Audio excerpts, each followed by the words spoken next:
So I'm absolutely delighted to be leading this session today. I'm very passionate about accessibility, and having worked across both primary and secondary ASN settings, my plan is to approach this session from multiple lenses today, but also feel free in the chat to make any comments about anything you see, or even any way that you've maybe used that with pupils, because it's really helpful for us all to be able to share these ideas together. So we're going to get started with our plan for this afternoon. The session is going to be split into 5 main parts, and we're going to explore them together. The first part, we'll look at why accessibility tools are important. We're then going to look at the tools in terms of learning and teaching. So we've categorised them into reading tools, writing tools, focus tools, and physical tools. The accessibility features that we are going to explore today, these are not the only ones that are available on your iPad. There are a lot more that can support you and your pupils in class, and if we were to go through every single one of them, we'd probably be sitting here for hours and hours on end, and I promise I'm not going to do that to you today. But hopefully this session will give you a good starting point to further explore the wide range of tools that are available, or even just give you a little bit more confidence to go and explore those if you've never done it before. There are going to be some demos in our session today, so please feel free to follow along if you wish. And of course, if you do, like I've said, have any questions, just pop them in the chat, and Kerry and I will do our best to answer them as the session goes on when we get a little moment to do so. So, why are accessibility tools so important? Accessibility has to be dynamic by nature. The environments we work in where our pupils have ever-changing needs, and the technology that we use to support them needs to be dynamic to successfully meet those needs of our pupils. For some of our pupils, accessibility is vital, but accessibility is also valuable for all the pupils that we work with. Now, this image on the slide, this is a picture of an everyday accessibility feature that we have probably all come across at some point, and it's designed for a specific user, but it has a clear benefit for all. Now, I'm going to throw out my first question to you all today. If you could pop your ideas into the chat, who might benefit from this particular accessibility feature? What everybody's saying is totally right. Visually impaired, wheelchair users, people with poor balance, mobility problems, etc. The change in the texture and colour to the tactile paving that we can see in the photo, it's designed as a warning prior to the pavement edge, and it gives advance notice to users. There is a structure and a logic to this design and function. And while the primary beneficiaries are those that have been mentioned in the chat, so visually impaired, wheelchair users, etc., everyone can benefit from this feature as it promotes hazard awareness and it aids navigation. Perfect. In this image, we can see a very clear physical need, which would require certain adaptations in our classrooms. So just as we would make the accommodations to support physical needs, we can use technology to accommodate the learning needs of our pupils. These may vary from needing support with specific tasks for short periods of time, and others may need them as a consistent support in their learning, which is totally perfect. Now, I've got 2 quotes on my slide at the moment because I found this really interesting. We ran a similar session a few years ago, and in May 2022, there was around a third of children in Scotland needing additional support, which worked out about 233,000 pupils. They did the same audit in February 2025, and this has now increased to around 284,000 pupils needing additional support, which is now around 40% of children, which I feel really proves the point that accessibility features have a very important place in our classroom because it needs to support the ever-growing need of pupils that is coming through our classroom environment. And as educators, we've all had experience of supporting additional needs regardless of what setting we work in. Some pupils that we come across may have formal diagnosis. However, how many more pupils are potentially undiagnosed with specific needs? And with the iPad, supports are available for any pupil and educators who need or want to use them. And it's important that we know, and obviously our pupils as well, know that these features exist and they're to be used to support them any time that they require them. So just again, coming back to that phrase that I did mention at the start, vital for some, but valuable for all. So again, as I mentioned at the beginning, there is a wide range of accessibility features on the iPad, and Apple divide these into 4 main categories. We have visual, motor, hearing, and cognitive. However, we are going to be focusing more on the learning side today. So the categories that I mentioned at the beginning, we're going to look at reading, writing, focus, and physical accessibility tools. Now that is a narrower set of categories, so while we are going through today's session, we need to think about how these categories are potentially connected to wider aspects of learning, and some of which are more complex and multi-dimensional. So I'm about to just move on to the next section and start some demos. Kerry, before I get started, is there anything that you need to add at this point, or any initial comments coming through the chat? No, nothing in the chat so far, Mary Jane, apart from everybody obviously telling us where they're from. I'll just remind you, if you have joined recently and you haven't put your name in the chat and your school, please do so. And if you are with other colleagues but logged in on one account, can you please list the names of all the colleagues that are with you this afternoon? Thanks, Kerry, that's super. I can see Kerry busy in the background making sure all these registers are correct, so please do just pop names and schools into chats as we go. Okay, so we are going to dive in today with our demo sections, and we're going to start with reading tools. So in this section, we are going to be focusing on a few features: display and text size, colour filters, and speak selection to start with. Now here, when we're looking at these tools, we're thinking about learners with any kind of visual impairments, which could be colour blindness, or just those that might benefit from reading bigger text. So let's start by having a look at text and display size.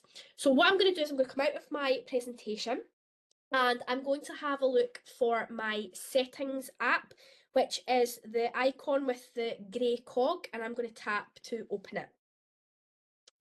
I'm then going to look up the side and I'm going to tap on accessibility.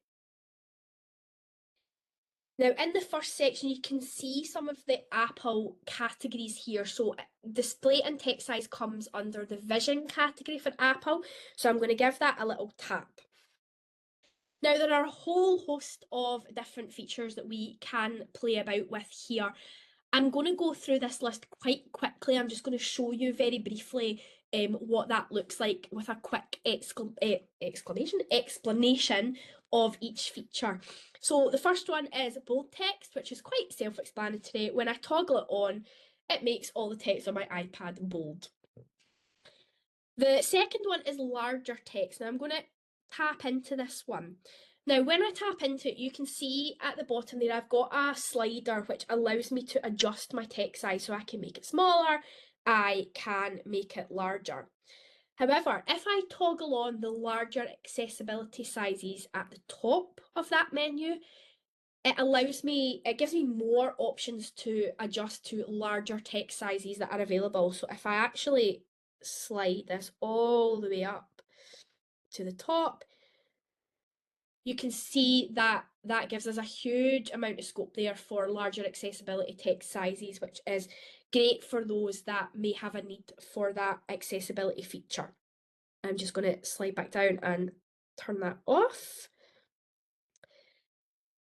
The button shapes, which is our next one, if I toggle that on, this one, the difference is slightly, it's quite subtle, so you need to be able to see where it is. So see at the top where it says accessibility in blue with the arrow, when I toggle that on, that has highlighted that with an underline. If I toggle it off, you'll see it goes away. I'll toggle it back on. So basically that underlines text that is tappable on your device, so it shows that I can then go back into my accessibility menu. We take that off. The on-off labels, when I turn that off, this is a really good feature for anybody that may have certain colour blindness, etc. So basically highlights any button on your iPad with the little line, I suppose we could call it 1 and 0. When it's on, it's got the little line, and when it's off, it's the little 0. Again, it's quite subtle, but for those that need that feature, it's really, really useful. I'm just going to turn it off. Everything I will turn on, I'm going to turn off at the moment. Our next one is reduced transparency. So that reduces the transparency and the blur on some background. So when you're coming in and out of apps, that can be quite helpful. Increased contrast, it increases the contrast and legibility by altering the colour and text styling. The differentiate with colour replaces user interface that solely relies on colour. The prefer horizontal text. It allows it for languages that support vertical text, which again, some people might prefer and have a benefit to use. Now, Smart Invert and Classic Invert, they invert colours, they reverse the colours of the display except for images, media, and some apps that use dark colour styles. Oh, sorry, I've tapped the wrong one. So you can see here that Smart Invert has inverted the colours, and the Classic Invert also reverses the colours of the display as well, which helps with any visual impairments. I'm going to skip over colour filters for a second because I'm going to come back to that, just to go into that in a little bit more depth in a second. And I'm just going to touch on the two last options within display and text size. So we've got reduce white point, which reduces the intensity of bright colours. Now I can increase or decrease. Now you won't be able to see this on screen, but if I hold my iPad here, hopefully you'll be able to see it's brighter. And it then reduces the intensity of the white point there. And the auto brightness at the bottom adjusts the screen brightness for current light conditions, and it uses the built-in ambient light sensor. So that I usually have that turned on all the time, but turning it off can also affect battery life. So it's quite a helpful hint to keep it on to help with battery life, because it does auto adjust your screen. I'm going to come back now to colour filters as our next point, and I'm going to give that a little tap. Now, for those that have colour blindness or another impairment, these colour filters can help differentiate between colours. The colour filters can change the way things look, such as pictures and films, so that you may want to use it only when you need to use it. Now, this feature won't show when I'm in presenting mode, so you won't be able to see this on the presenting screen at the moment. But the good thing about that is if you're using this with a pupil who is using colour filters and they use their device and they connect an Apple TV to show their work, the colour filter will remain on their iPad, but the rest of the class won't be able to see that on the screen.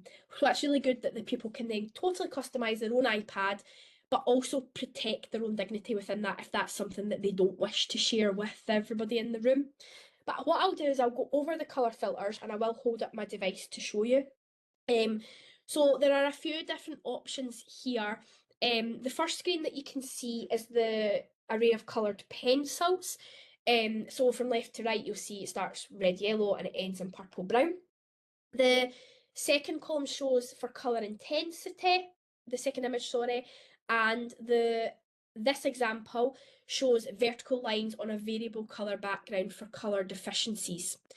Now, when I toggle colour filters on, there are 4 presets that I can choose from. So I've got grayscale, red, green, green, red, and blue, yellow. Now, as an example, I am going to use let's have a look, the grayscale one. I'm just going to hold up my device here. Now, it is a little bit further away, so I do apologise. You might not see the subtlety of this, but if you're trying it on your own device, definitely play about with it. But I've got a slider for each option, so I can set the intensity depending on what my need is, or what that pupil need is.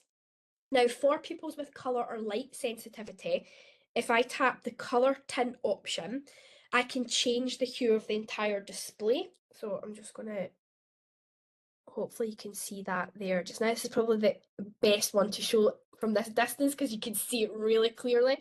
But you can choose the intensity and adjust the slider to change the hue for that, which is really helpful. Now, this is really good because I don't know about you, but there's been many a time where I've been in a class and I've probably misplaced an overlay, or a pupil's misplaced an overlay. So that's a really good option to use digitally because it's there on the device. They can put the device down, but they can't lose this overlay and it ends up somewhere else. So when I discovered this feature, I was absolutely buzzing because it's just so handy.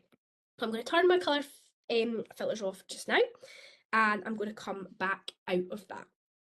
Okay, so that's a quick overview of the text and display options that we have within that accessibility feature. I'm going to move on to Speak Screen and Speak Select. While this feature is amazing for those with visual impairment, I've also really enjoyed using this tool with early years pupils to support reading. And for those that have just needed that little bit extra support when accessing texts, because it helps with the things like hearing the pronunciation of words, intonation, etc.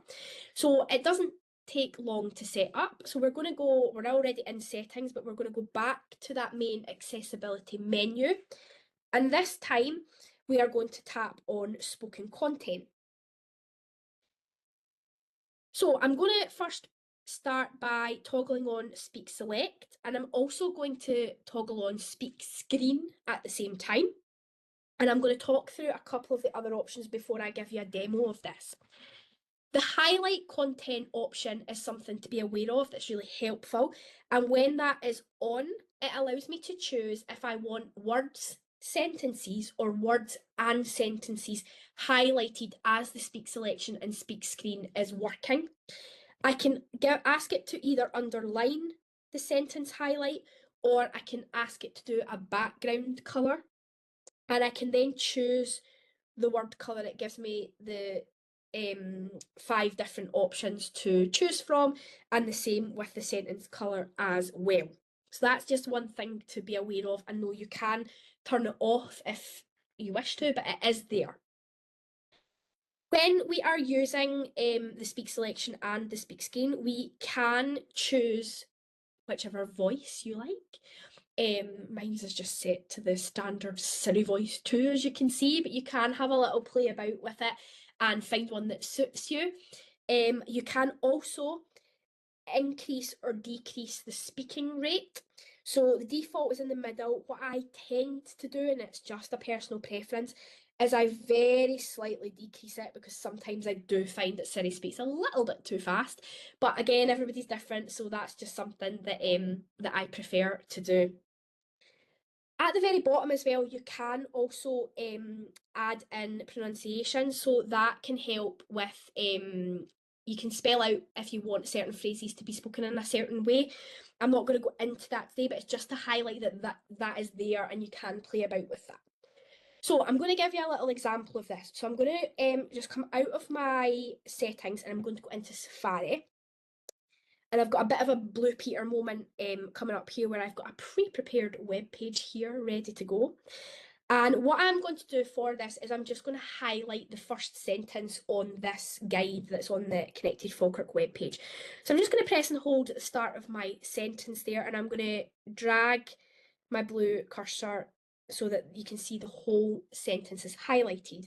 Now you'll see I've got a new menu and it's given me a few options, and I'm just looking at that end option that says speak. So I'm going to tap speak, and I'm apologise in advance if this blasts anybody because I'm not quite sure how loud it's going to be, but let's give it a go.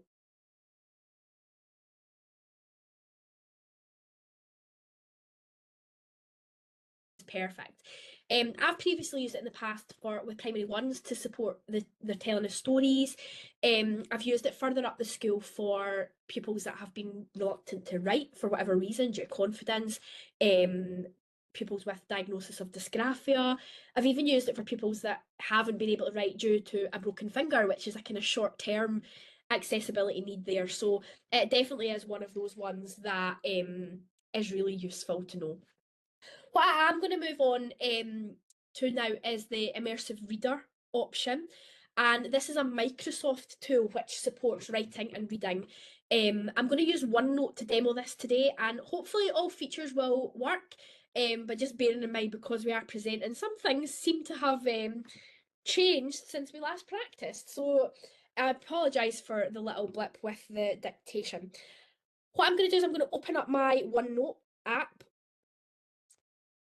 and I have already started a notebook, and I've added some text, which seems a little bit random when you're looking at it without me explaining it, but that's okay because I am going to explain it, and it will seem slightly less random, and you'll maybe understand why I've chosen the random sentences I have. So to use this feature on Immersive Reader in Notebook, I have typed my sentences, and then along the top bar of the app, it's selected home. I'm going to go to view. So I'm going to give that a tap, and I'm then going to tap on Immersive Reader. Now what will happen is my screen layout slightly changes, and I have lots of different things to look at here. Now when I typically tap the play button at the bottom. In the house there was a grey cat. The cat sat on the red mat and ate ice cream. No rhyme or reason, that works. Perfect. Whew. Okay, so it will read it out. Now that was a little bit fast for me. So next to the play icon, I have the volume settings, so I can adjust the voice speed.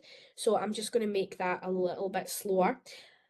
I've not got as many options here for voice. I've got male or female, but that's okay.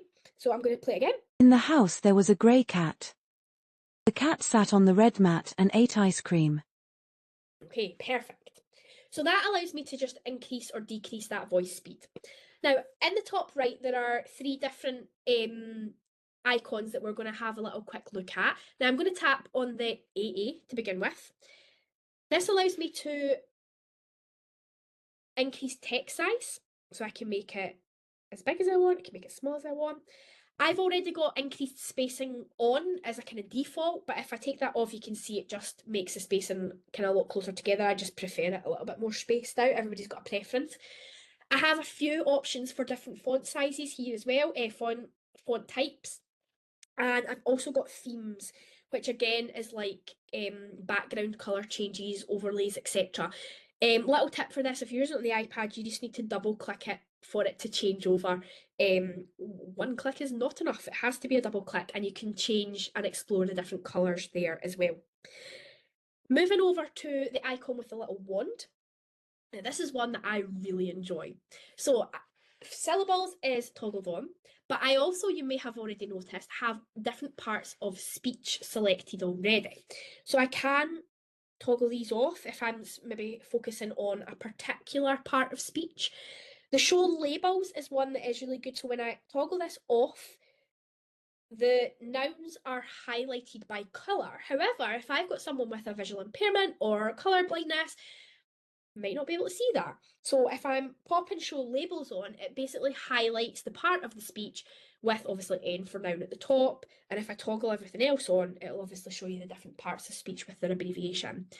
Now, the part that I really enjoy about this is I have in the past been able to tie the colours of this into colourful semantics colours. And that gave me, I can't even explain, endless amounts of joy. So I was able to then use Immersive Reader within OneNote to basically teach colourful semantics with some of my really young learners, primary 1, primary 2, etc. I find that really, really useful. Moving on to the last option here, it's the little booklet. I have the option to turn on or off line focus, which acts as a digital reading ruler or a digital reading guide to support pupils. You've got the option of 1 line, 3 lines or 5 lines so that you can focus. Again, double tapping is the key to this. It won't allow me to select 5 lines when reading because I don't have 5 lines to read at the moment, but on longer texts that will be an option. I also have a picture dictionary. Now, this is the reason why my sentences are very random. So when I tap on the different words within my sentence, it gives me my picture dictionary. Now, this picture dictionary is also linked to Boardmaker symbols, so they are very clear, and Boardmaker is potentially used across a lot of schools already, so familiar to pupils that have seen them before. So you can see that for each word, the different, ice cream's obviously a bit, I've not put the hyphen in so that won't come up, but the different ones. Now, you may also notice that there's another language there as well. So I really, really enjoy using this for the translation support that it gives as well. So if you've got pupils who are English as an additional language, or you're a languages teacher, this is really, really helpful as well because you can use it to translate. Now, I can translate by word, or I can translate by document if it is supported in that language. So in Spanish it is, so you can see that that has changed the whole document to Spanish, or if I just want it per word, when I tap it, that word will come up. Now, there are various different languages available. So if you are teaching pupils with English as an additional language, I would absolutely have a little look through that to see if the language is there and available. Not all languages are supported by Picture Dictionary. However, you can play about to see what is there and what isn't. So that is a really good and useful tool to have. Kerry, that's me finished with the writing tools section. I'm just going to pop back to you to see if there's any other questions or anything arising in the chat just now. So we'll nip on to our next section, and we are now going to focus on focus tools. And what better way to start with one of my favourites, which is also called focus. So focus lets you stay in the moment when you need to concentrate or step away from the device. Now, the beauty of this tool is that you can customise the settings and choose when and what you want to receive when you're using this tool. Some of the most commonly used ones that you may have heard of are Do Not Disturb, Sleep, and Work as well. So we're going to give it a little go. We're going to go back into settings, which at this point you probably think is one of my favourite apps because it is actually such a good app. And I'm then going to scroll down and I'm going to tap on focus. Now, what you'll initially see here is there are some pre-provided options that are suggested. They are 100% customizable. For example, do not disturb, etc. But we do have the option to add a focus in the top right-hand corner. I'm going to tap that to show you. And what pops up is again some more provided options. So for example, fitness, gaming, mindfulness, reading, etc. But the custom one at the top is really interesting because that basically allows you to start from a clean slate and you can really build that up there, okay? What we are going to do is I'm going to just customize the personal one at the moment just so that you can see what that is. So once I've tapped on it, you can see that I have this screen. And what it'll allow me to do is silence or allow notifications from what you can see there is people and apps to begin with. Now, for my school iPad, I don't have any contacts because I don't have like message apps or phone calls, anything like that. However, if families, yourselves, pupils have iPhones, it is worth noting that you can add and silence different people within your whatever focus that you are doing. So for example, I do a lot of girl guiding in my spare time.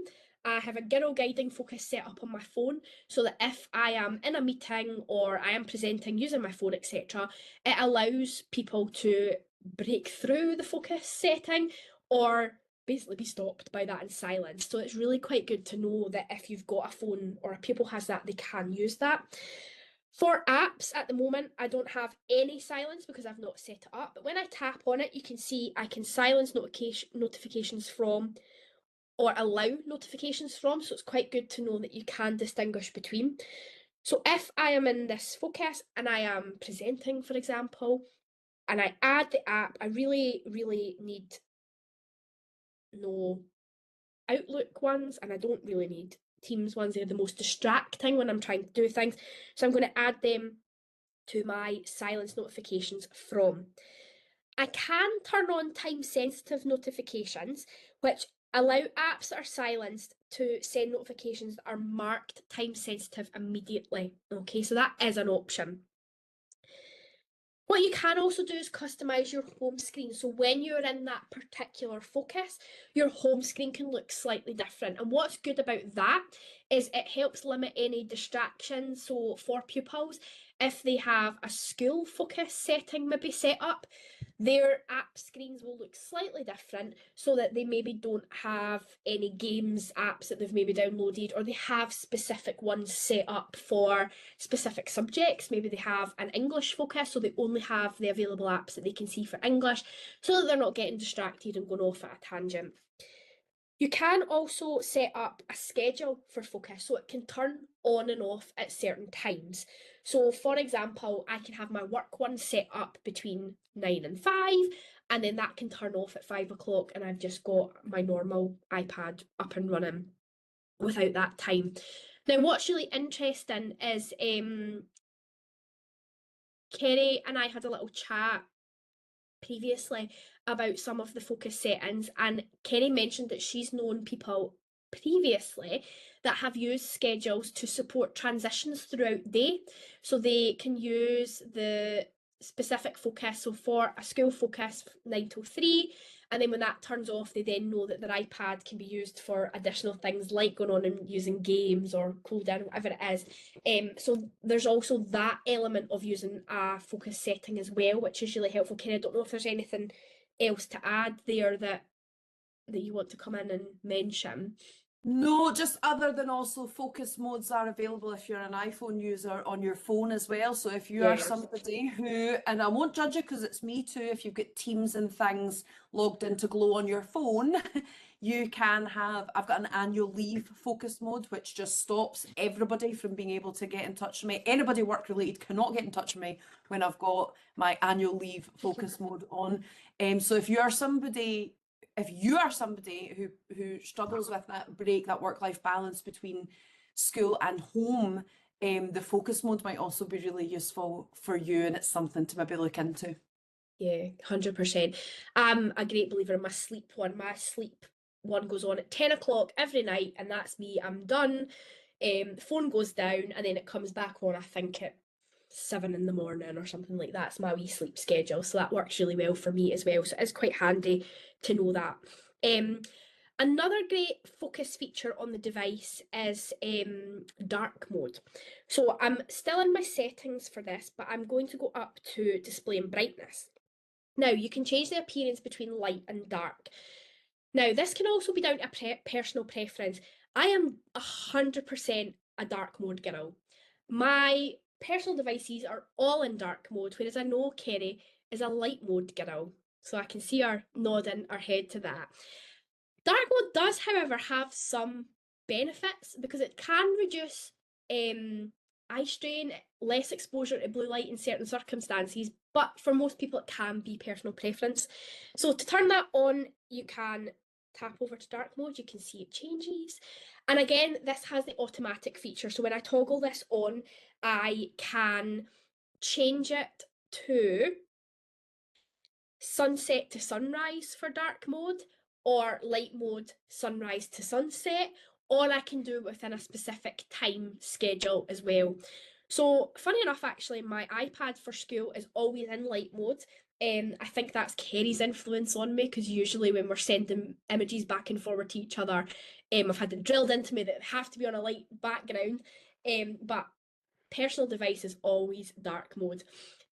We also have the option for night shift as well within the device. So at the bottom, we can turn night shift on, again, scheduled. It can be scheduled during certain times, or I can manually enable it until tomorrow.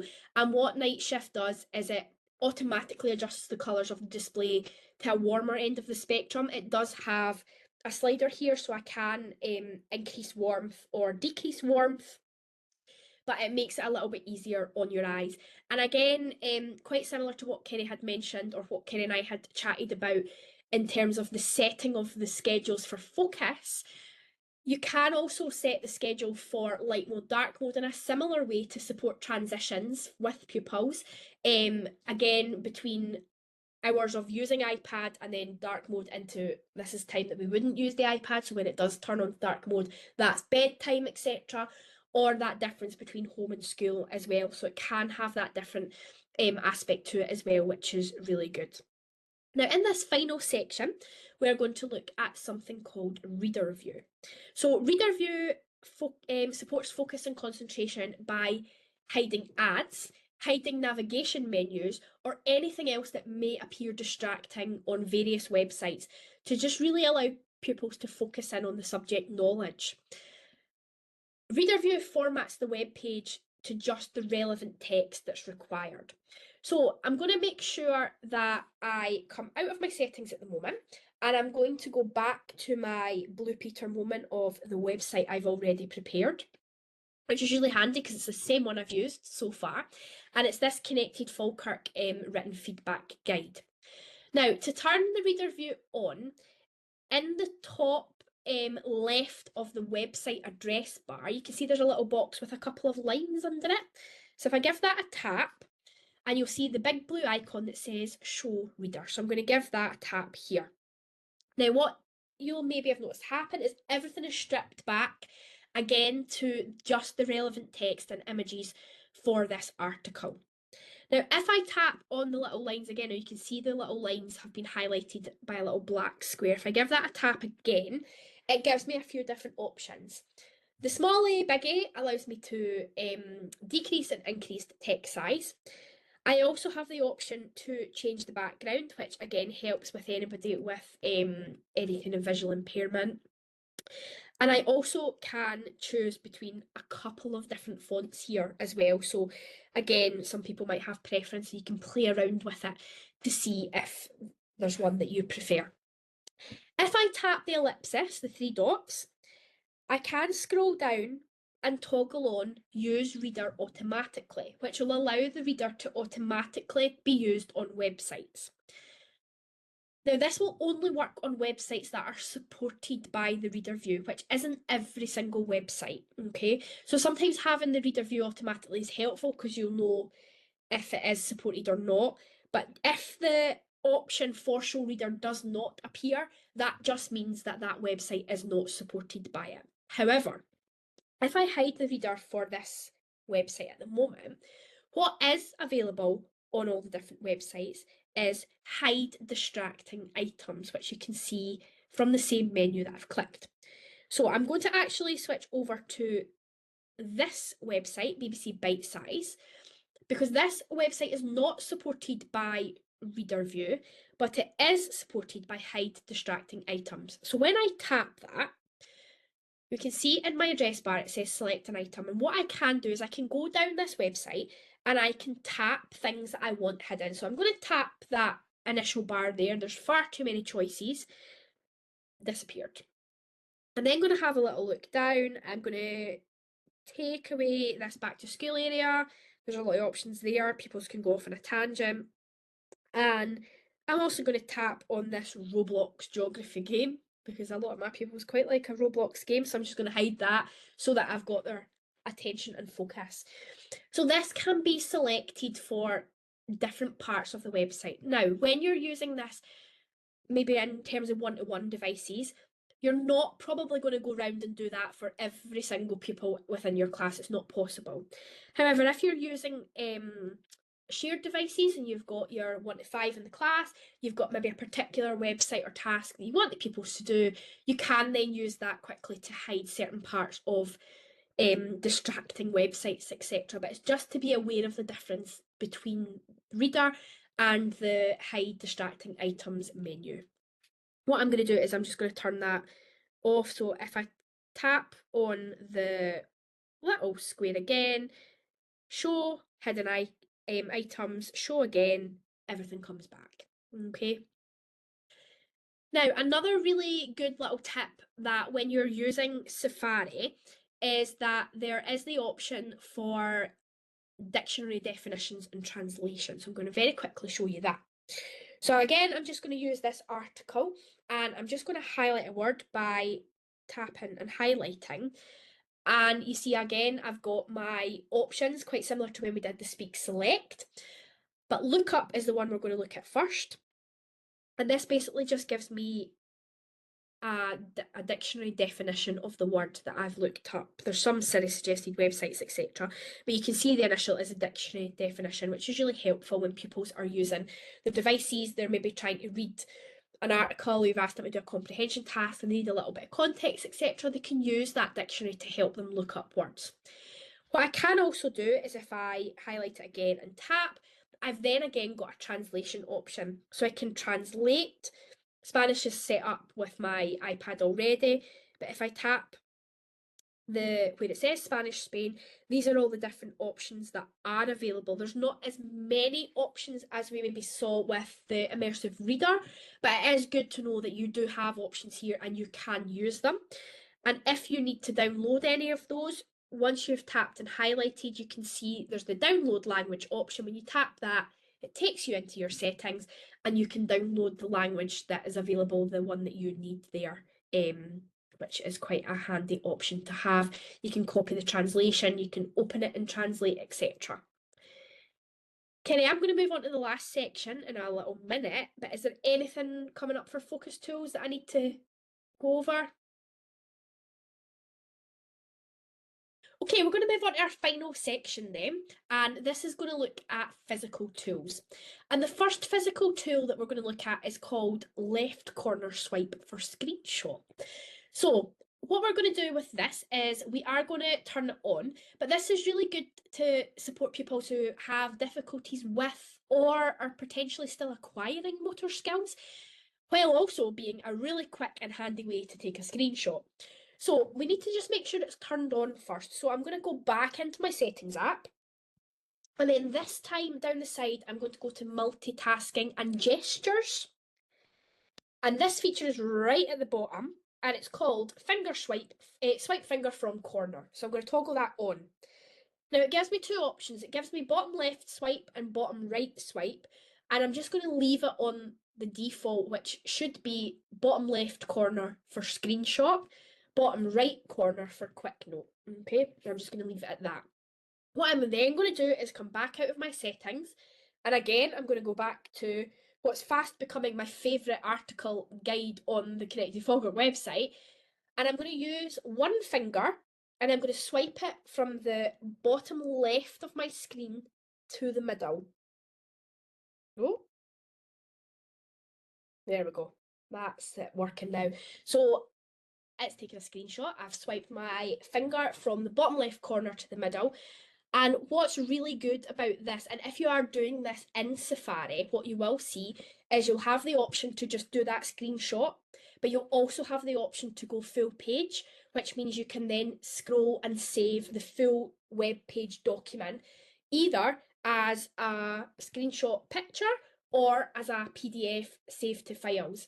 What I also really like about this as well is it automatically brings up those markup tools. So if I'm doing something on my iPad, I'm in a CLPL, for example, and Mary Jane's saying all these really good things, I can do a really quick screenshot and I can write a few notes, or I can potentially highlight that notes app at the bottom and say, oh, that's Mary Jane's favourite app, she loves that.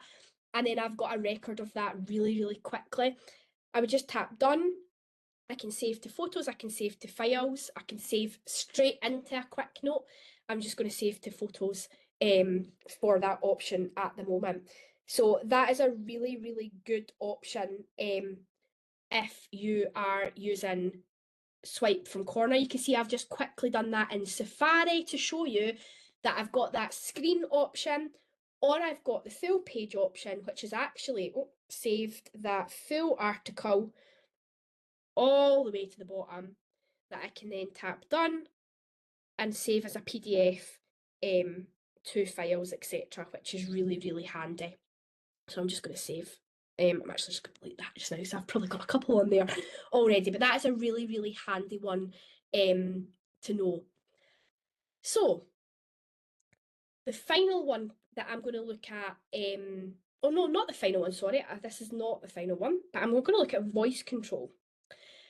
Now, voice control is as it suggests. I'm really hoping it's going to pick up my voice with this today, but it allows you to control your iPad with your voice. Now, I was first introduced to this by Kerry a good few years ago, and I've used this many times, and I really enjoyed playing around with it, and I'm sure pupils would as well, because when you first start out with this, it is quite funny to do because you have to get the hang of some of these commands, and it's good fun, but it's really useful. So it'll allow me to navigate and interact with the device with only my voice. Now, this can also be helpful for pupils who have a need to do this, but also if you want to use the device hands-free. So in the case of someone that maybe has a physical or a motor condition, but also if you're working across two screens, you can use it to basically use your other screen through your voice. So again, vital for some, valuable for all. So we need to make sure it's turned on. So I'm going to go to settings again, and then I'm going to accessibility. I'm then going to tap on voice control, which comes under the physical and motor selection within Apple.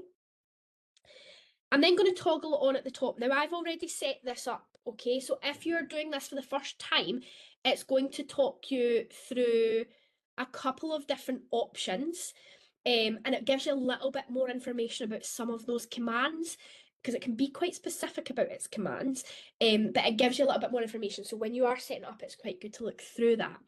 Doesn't take too long, a couple of taps, and then you're good to go. So once I've toggled it on, I can now control it with my voice. Now, I do have a sneaky suspicion that because my mic's being used for something else, it's not going to allow me to do the commands as I normally would, but I will try just in case, but I do have a backup plan. Okay, because this is a true Blue Peter moment, and I actually have recorded a video of this because this is something that has not changed since the last time, so that's why this is in here. So I'm going to tap it, and you can see Show names. Open camera. Tap take picture. Show names. Tap timer. Tap 3 seconds. Tap take picture.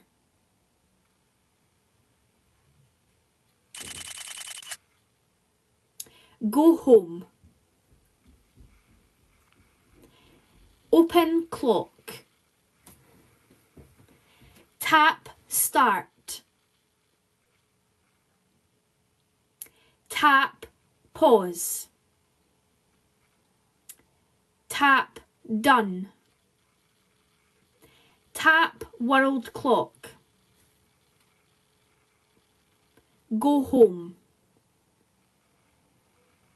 Tap settings. Tap general. Tap sounds. Go home.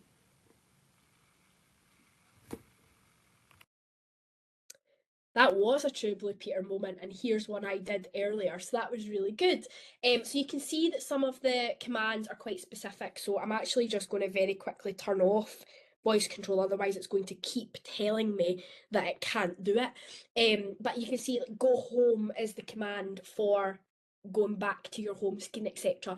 But when you do set that up for the first time, it will give you a little guide to that, the kind of commands and the types that it will respond to. But again, a really, really useful tool. Pretty straightforward to use, but quite fun to try and get to know. So hopefully you'll maybe give it a wee go and see how you get on with it. So I'm going to move on. I've got two more things to show you before we finish up. And the next one is going to be the Shortcuts app. And in particular, we're going to look at something called the Accessibility Assistant shortcut. So this is available on our iPads. I think it runs from iOS 13 onwards, roughly. So my iPad at the minute's on a version of iOS 18. So I keep that up to date to make sure that all the features are available. What's quite good to know as well is it is available on iPhones which run on iOS 12 or later. So it might be that you have some families that you support or pupils who do have iPhones, and this is actually quite a good one to share with them as well, and I'll show you why. So I'm going to go into my Shortcuts app, which has a dark blue background, and it's got a pink and a blue square that kind of looks like the old school S shape that probably Ken and I used to do back in the day. People probably know what we're talking about. And I'm going to give it a wee tap. Now, I'm going to go to the left-hand side of this app, right at the top where it says Gallery.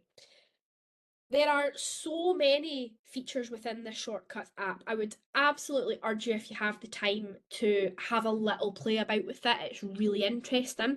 But what we're going to focus on is the very first block that comes up, which is Shortcuts for Accessibility. Apple have got it right there at the top, shows how important it is.